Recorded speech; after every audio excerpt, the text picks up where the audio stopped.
Hello my friends. सो आपने पहला 1 2 and 3 video देखा होगा। अब चलिए हम नेक्स्ट वर्क इनका शेयर कर देते हैं जैसे सकें। या सो वंस अगेन मैं आपको बताना चाहूंगा कि आप डिस्क्रिप्शन बॉक्स जरूर चेक करें और डिस्क्रिप्शन बॉक्स में जो कंटेंट दिया है उसको जरूर पढ़ें।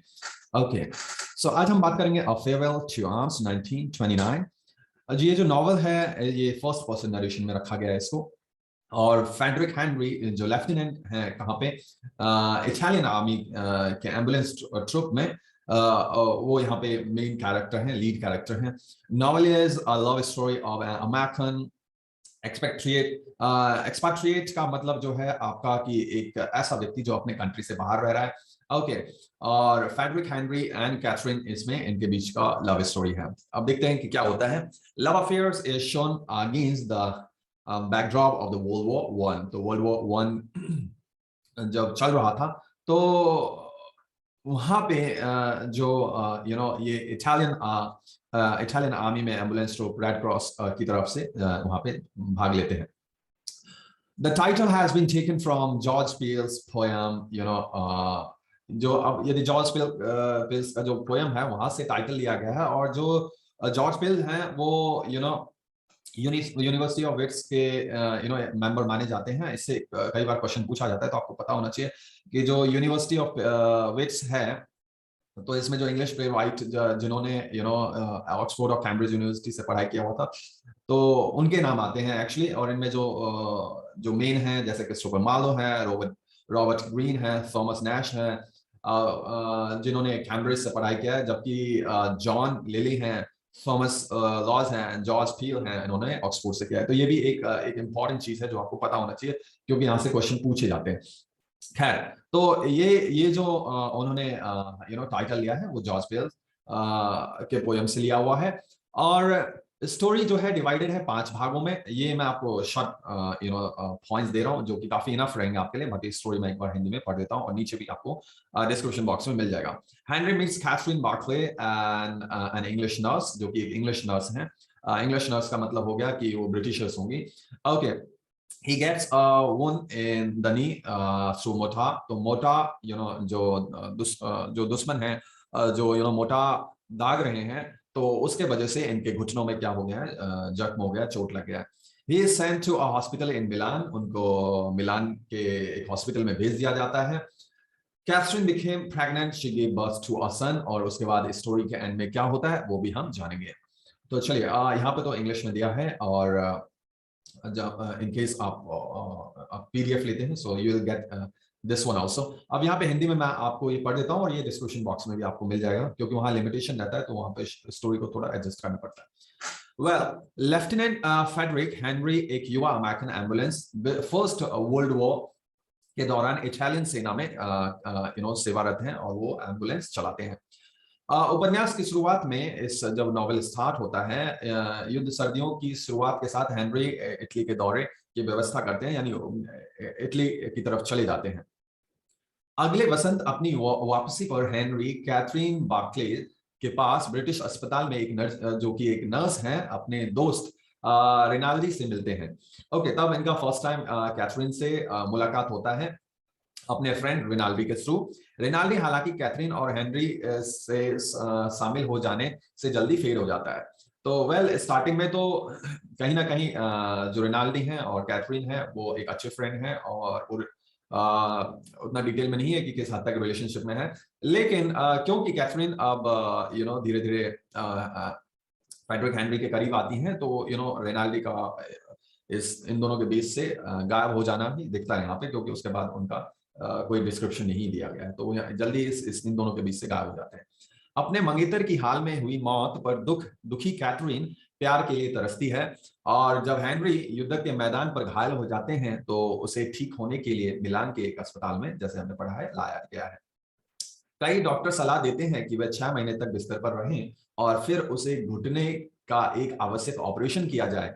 इतनी लंबी अवधि को स्वीकार करने में असमर्थ हेनरी को डॉक्टर वैलेंटिनी नाम के एक साहसी सर्जन मिलता है जो तुरंत ऑपरेशन के लिए सहमत हो जाता है। ओके, इधर हेनरी जो है वो खुश है कि कैथरीन को मिलान में ट्रांसफर कर दिया गया है जिस हॉस्पिटल में हुए हैं और अब कैथरीन उनके स्वास्थ्य का देखभाल करेगी। अगले महीने के दौरान कैथरीन के साथ उनका संबंध प्रगाढ़ हो जाता है। अब वो उनका रिलेशनशिप काफी स्ट्रांग हो जाता है, उनका प्यार शक्तिशाली और वास्तविक हो जाता है। दोनों एक दूसरे के लिए कमिट हो जाते हैं। हेनरी और कैथरीन एक दूसरे के लिए अपने प्यार में उलझ जाते हैं और एक बार हेनरी एक क्षतिग्रस्त पैर ठीक हो जाने के बाद सेना उन्हें 3 सप्ताह का अवकाश प्रदान करती है।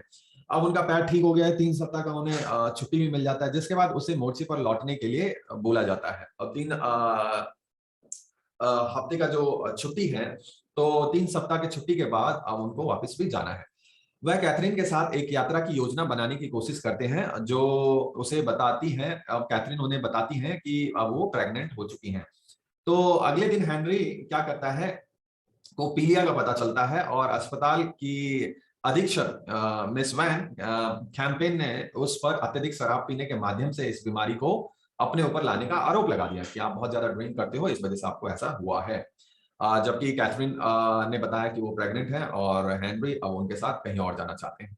हेनरी की बीमारी को एक सैनिक के रूप में अपने कर्तव्य से बचने का प्रयास मानते हुए मिस वैन कैंपेन ने हेनरी की छुट्टी रद्द कर दी है। उन्हें मोर्चे पर भेज दिया जाता है।